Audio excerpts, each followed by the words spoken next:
Unser nächster Gast ist Herr Liao Yu.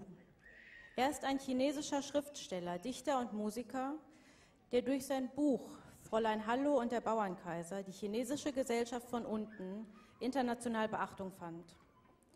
Aufgrund seiner kritischen Haltung der chinesischen Führung gegenüber sind seine Werke in China verboten. Er erhielt 2012 den Friedenspreis des Deutschen Buchhandels. Er wird ein Gedicht einer jungen tibetischen Nonne namens Senje Dörmer vortragen, die sich am 25. November 2012 durch Selbstverbrennung ihr Leben nahm. Nachbarn fanden in ihrem Haus einen Briefumschlag, der ein Foto von ihr und ein Gedicht enthielt.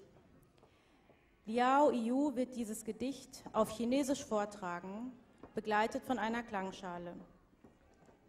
Das Gedicht wurde von Senje Gyel ins Chinesische übersetzt und trägt den Titel Lied des Selbstverbrenners.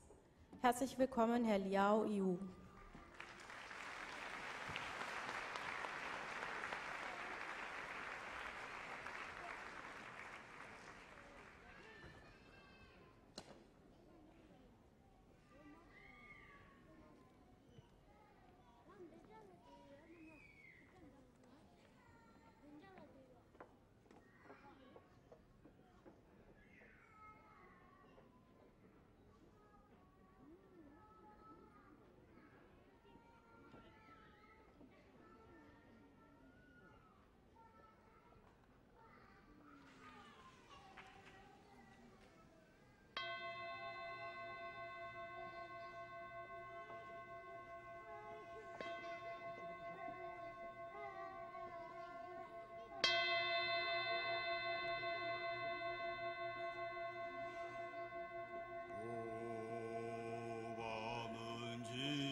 请抬头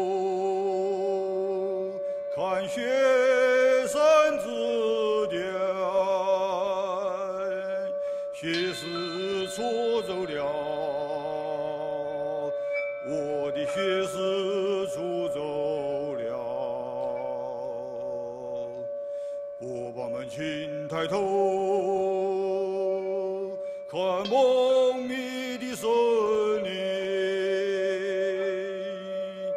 绿荫的草原，我的梦付出走了。伙伴们，请抬头，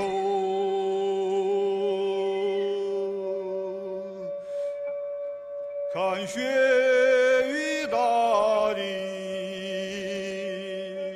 雪雨的时代开始了，西藏自由而独立。雪雨的时代开始了，西藏自由而独立。达赖喇嘛在远方旅足世界，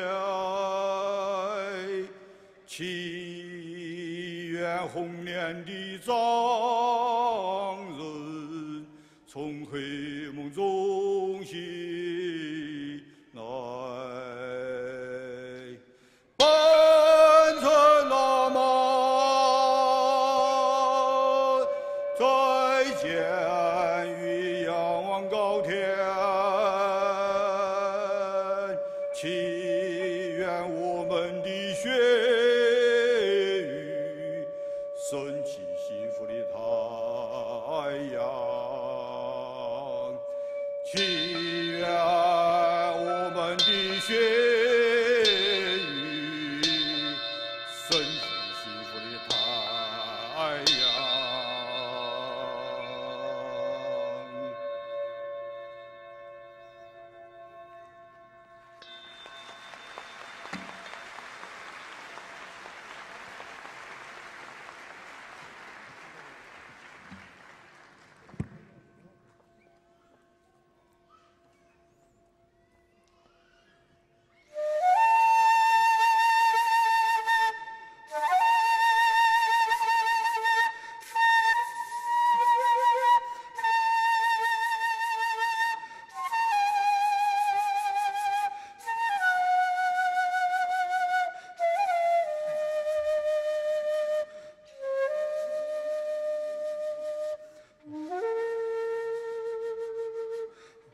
谢谢廖业务。